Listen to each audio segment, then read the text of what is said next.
পাকিস্তানের বিরুদ্ধে তাও আবার তাদের মাটিতে ১-০ ব্যবধানে এগিয়ে থেকে দ্বিতীয় টেস্ট খেলতে নামবে বাংলাদেশ, এমনটা ভাবেননি অনেকেই। হয়তো রবিচন্দ্রন অশ্বিনও ভাবতে পারেননি। তবে ভারতের তারকা অফ স্পিনার সিরিজের প্রথম টেস্টে বাংলাদেশের খেলা দেখে খুশি, তাই প্রতিপক্ষকে বাংলাদেশ দলকে সমীহই করতে বললেন ভারতীয় এই স্পিনার। রাওয়ালপিন্ডিতে সিরিজের প্রথম ম্যাচে শান মাসুদদের 10 উইকেটে হারিয়েছে নাজমুল হোসেন শান্তর দল, যা দেখে অশ্বিনের পর্যবেক্ষণ বলছে বাংলাদেশ দল টেস্ট ক্রিকেটেও ভালো দল হয়ে উঠেছে। অন্তত উপমহাদেশের কন্ডিশনে বাংলাদেশ প্রতিপক্ষের কাছে উড়ে যাওয়ার মতো দল নয়। ক্রিকেটের সমসাময়িক বিষয় নিয়ে নিয়মিত নিজের ইউটিউব চ্যানেলে আলোচনা করেন অশ্বিন। সম্প্রতি বাংলাদেশে সরকার পরিবর্তন ও এর জেরে ঘটা অস্থিরতার পরিপ্রেক্ষিতে পাকিস্তানের বিপক্ষে নাজমুলদের জয়ের গুরুত্ব অনেক বলে মনে করেন তিনি।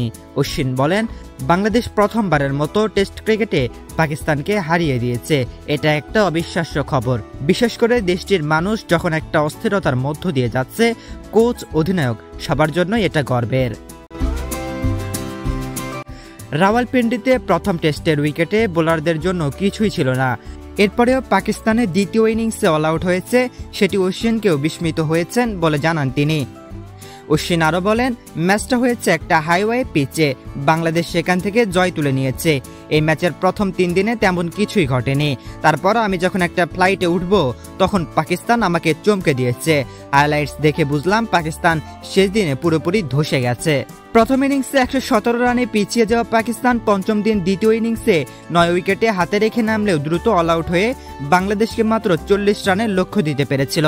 মেহেদী হাসান মিরাজ ও সাকিব আল হাসানের স্পিনের সামনে পাকিস্তানের ব্যাটিংয়ে ধরাশয়ী হওয়াটা অভাবনীয় ছিল বলে মন্তব্য অশ্বিনের।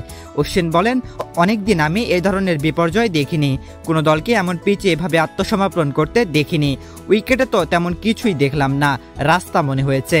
রিজওয়ানি যা একটু লড়াই করেছে, আমি আসলে বুঝতে পারিনি কি খেলছে পাকিস্তান। 2 স্পিনারের পাশাপাশি বাংলাদেশের 2 পেসার শরীফুল ইসলাম ও হাসান মাহমুদ দুর্দান্ত বল করেছেন বলে মনে করেন অশ্বিন।